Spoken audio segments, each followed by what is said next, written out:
Today's the last day of computer science, and we're going to do something I've not actually done before. We're going to talk about accessibility today to end our time together. Accessibility means how do we make sure that the apps and the programs and the computer games and the software, how do we make sure that all of that is accessible to all people? So let's go ahead and take a look at how we can think about accessibility when we're using our digital devices.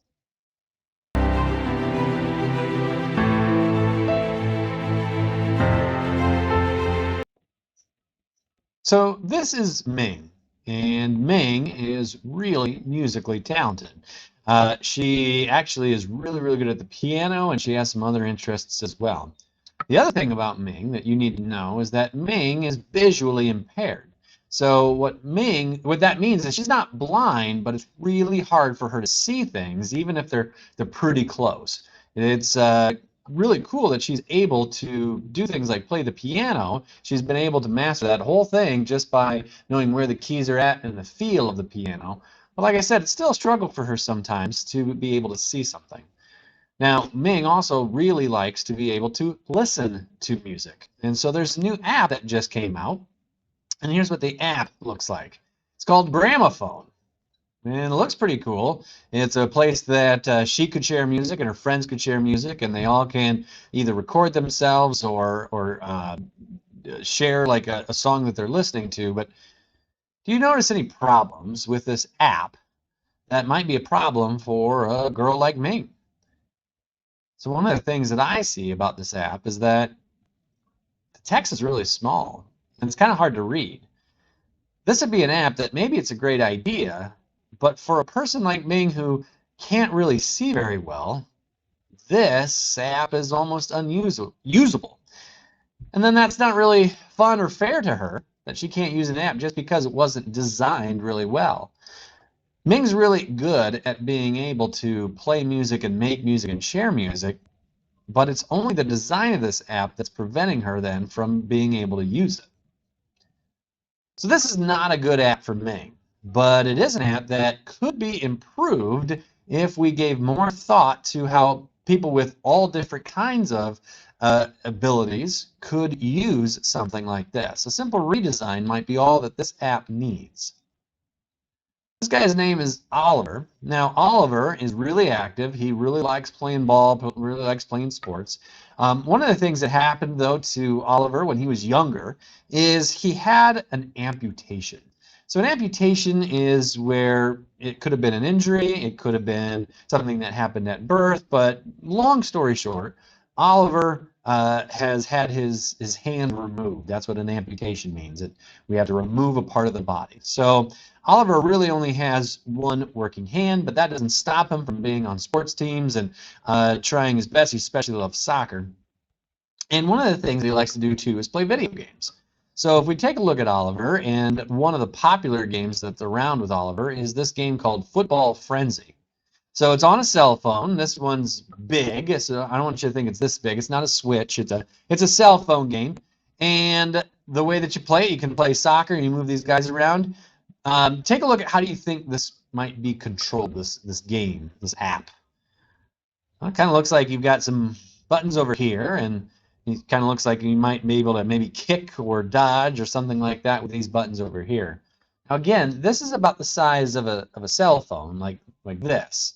So what do you think might be a problem with a game like this that's super popular with Oliver's friends? What could be a potential problem for Oliver? Yeah. Do you kind of see how, like, with this app, I mean, Oliver, if he's only got like fingers on one hand, it might be really hard for him to control it with two hands. In fact, it might be almost impossible to be able to switch back and forth like this. This might be a really fun game, but hopefully there are ways that the app designer could make it so that people with maybe limited mobility in their hands, or maybe only one hand, could still play this game. Both Ming and Oliver would love to be able to use their digital devices to be able to do the things that their friends are doing. And with technology, there's no reason that they can't. It just is going to take a little bit of redesign. and thinking about what kind of things we can put into apps and put into designs that would allow everyone to be able to use them. The task today is that you're actually going to be able to redesign one of these apps. So either the Song app or the Football Frenzy app, you're going to use a Google Drawing to try and redesign it so that more people could use it. When people are designing apps, one of the things that they need to take into account is people who have all different kinds of abilities. So what this website is I go over this in class, and I'm just going to go over this quick with you too. There's lots of different kinds of people with abilities. When you're thinking about how a game might be designed, or what kind of place the buttons might be at, or what kind of features might be in an app, we're really trying to make sure that we're reaching as many people as we can. So when we talk about auditory disabilities, that means that people have a hard time hearing. It might be out of just one ear. It might be, no, they can still hear, but it might be kind of really, really mute, like they can't really hear very well. Or it could be total muteness, they can't hear anything. So when people are designing apps, they have to think about, all right, so let's say somebody uses the app and they can't hear anything. Is that going to be a problem? So what ways do people try and fix that or solve that problem? So think about your television. You might have a setting on your television called closed captioning. Closed captioning is a way that the words that are being spoken on the screen show up on the bottom of your television show, and people who cannot hear or cannot hear well are able to read along. That is an example of how we can make technology work so that everyone can use it, even for those people who don't really hear that well. Movies come with that too. So maybe some apps might also be able to have that feature where words that are being spoken will also be written underneath. One type of disability might be a cognitive, learning, or neurological disability that may affect the nervous system, and it might affect the way that people hear or move or see or speak or understand information. So what that means is that some people might have a hard time focusing or concentrating or being able to think through really complex thoughts. It could mean that if an app is really complex or is really confusing, some people might struggle to understand what they're supposed to do or how to work it. So I'm trying to make the app something that's simple, that many people can understand, even if they might have a disability that's cognitive or learning or neurological. That's an important thing to remember as well. We have physical disabilities. Physical disabilities are weaknesses and limitations of muscular control. So this might be people whose mind works fantastic, but for some reason, maybe it's through a disease, or maybe it's through an injury, or maybe it's through something that has happened at birth, are not able to control their muscles and their arms and their legs the way that others do. So if they're not able to have full control, how can we make it so that the way that you interact with the app is still one that they can do too? There are some disabilities with speech.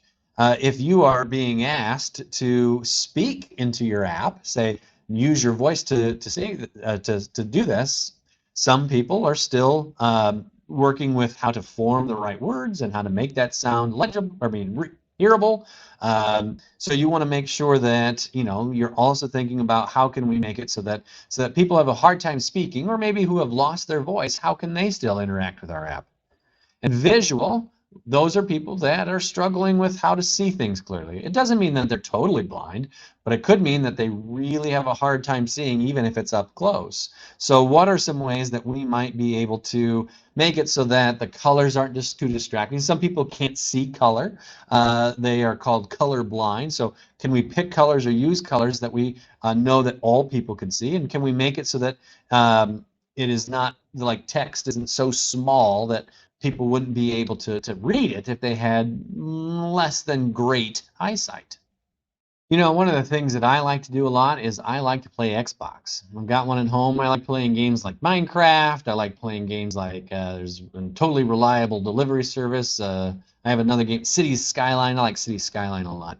So I like using my controller to do the Xbox. But the people at Microsoft understand how, though, that when they make the Xbox controller, they also have to be thinking about how do we make it so that people with disabilities or with other abilities are able to still play video games. There are some limitations to an Xbox controller. If you've ever played one, or a Nintendo Switch or a PlayStation controller, like these take not only just two hands and a thumb, but they're going to take multiple fingers. You might use two, three, four of your fingers as well. And that's going to be hard for some people to do, especially if maybe they are missing an arm or missing some fingers. How can they make it so that they can still play? We're going to watch a video that's going to show what Xbox has done to try and help people with other abilities be able to still play video games. The Xbox Adaptive Controller is one way that we're trying to help all people be able to play video games. There are large buttons, and they have lots of different ports that we can plug different buttons into. So if a person maybe doesn't have control of their arms, they could still play with their feet. There are pedals that are involved. There are other kinds of switches and things like that. No, thank you. There's other kinds of switches that they can use. There are larger buttons. You can kind of configure this controller to be whatever it is that you need it to be. And that's a really cool way that you can try and make it so that all people, regardless of their abilities, are able to play on the Xbox. Now we're going to watch another way that Logitech, another computer company, is working with that Xbox controller to bring even more capabilities to the Xbox adaptive controller so that all sorts of people who have a wide range of abilities are able to still play.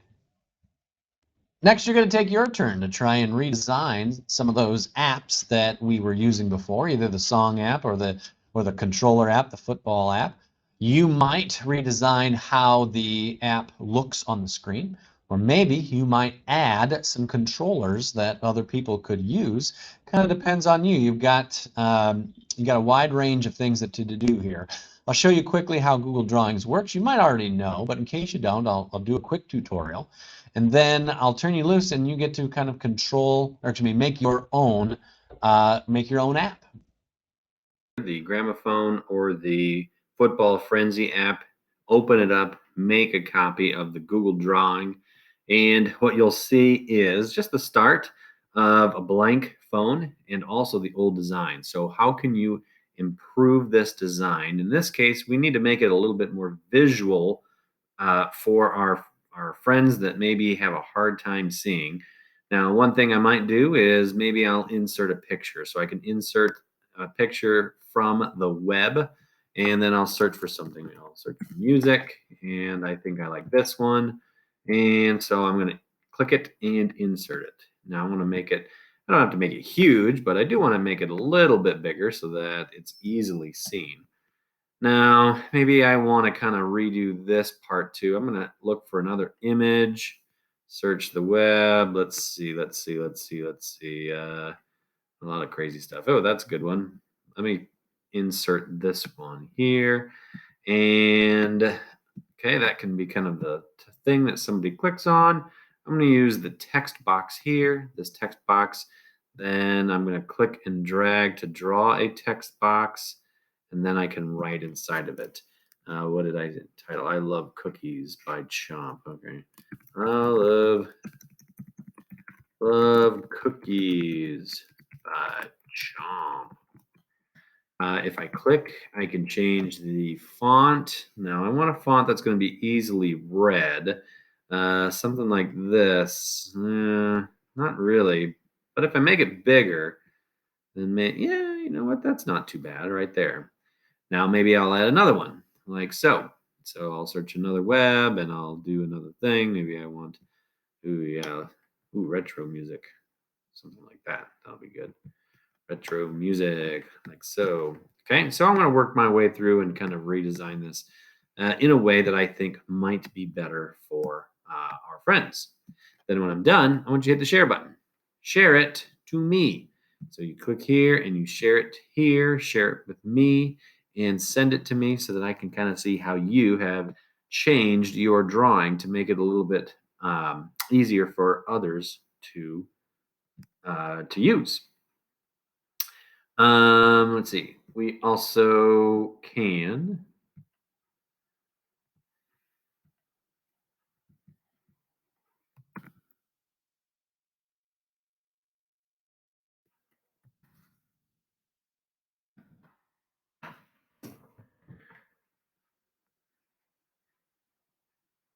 Here's what the football frenzy one might be. So here's my old design. Maybe I want a new design.